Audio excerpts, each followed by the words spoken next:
It is the final trading session of the week. We see stocks down about 1% amid geopolitical events transpiring overnight here at the open. And of course, it has still been a very busy week with all sorts of economic data ahead of that Fed decision next week. Joining me now with more on the markets is Luke Lloyd, who's the CEO and president at Lloyd Financial Group. Luke, it's good to have you on the show this morning, joining us remotely. Thank you so much. And what is top of mind for you as we kick off this final trading session of the week?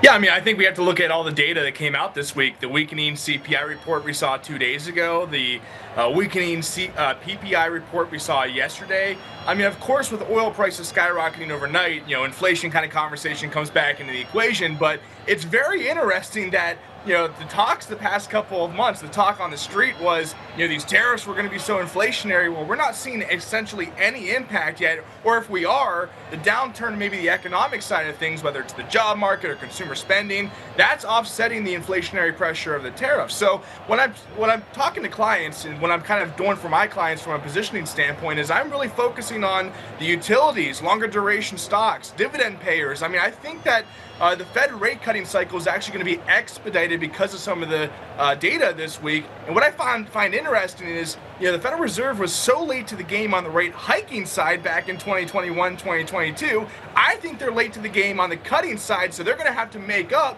which might mean even more rate cuts than projected maybe for next year as we head into this year. So I think those rate sensitive stocks and names you have to pay attention to and start looking to buy. Yeah, look, a lot of folks are expecting rate cuts at some point this year, Luke, at least on the horizon. So we are going to hear from the Fed Chair Jerome Powell next week. Is there a timeline that you anticipate these rate cuts will come, given the latest data? Well, there were 3 priced in before the data came out this week. I think that number might be 4 or even 5.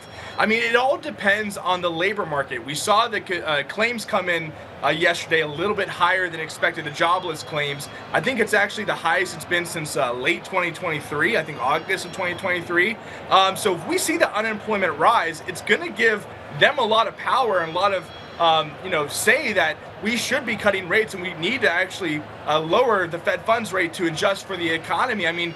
The middle class America cannot afford 7% mortgages. This whole entire Ponzi scheme of debt can't be refinanced at higher interest rates when it comes to the federal debt. Also, I think 50% of federal debt comes due in the next couple of years. So I think really one of the reasons Scott Bessent is even in the administration is to get the 10-year Treasury. And we saw that happen early this year. I think the 10-year dropped to 3.7. We saw that get back closer to 5. I think the 10-year Treasury note is going to get back to 3.7%, which is one of the reasons why the small mid-cap companies, the RSP equal weight index, I think will actually outperform the cap weighted index, because most people think that technology, these large tech stocks, actually do better in a low rate environment. Well, it doesn't do as well as actually the smaller names. Those large cap companies have $500 billion in cash. They have so much cash on the sidelines that they're earning interest on these higher rates. It's actually adding dollars to the bottom line. So it actually benefits the smaller companies more, which is why we're paying attention to the equal weight index. And I think as we head into this year, equal weight will outperform.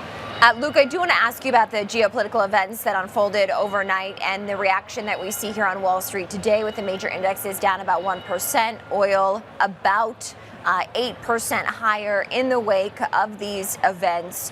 What do our viewers need to know?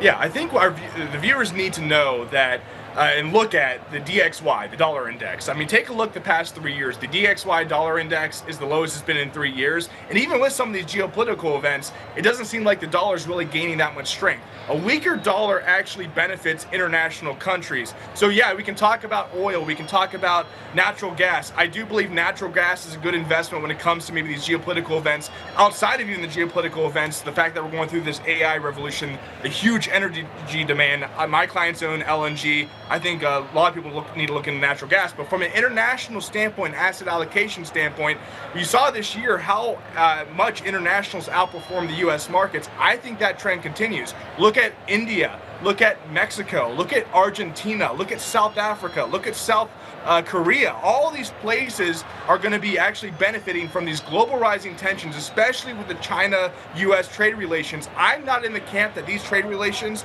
get figured out very soon. All we've heard the past 2 months is a lot of good news around the U.S.-China relations. I don't think that the China's going to play nice.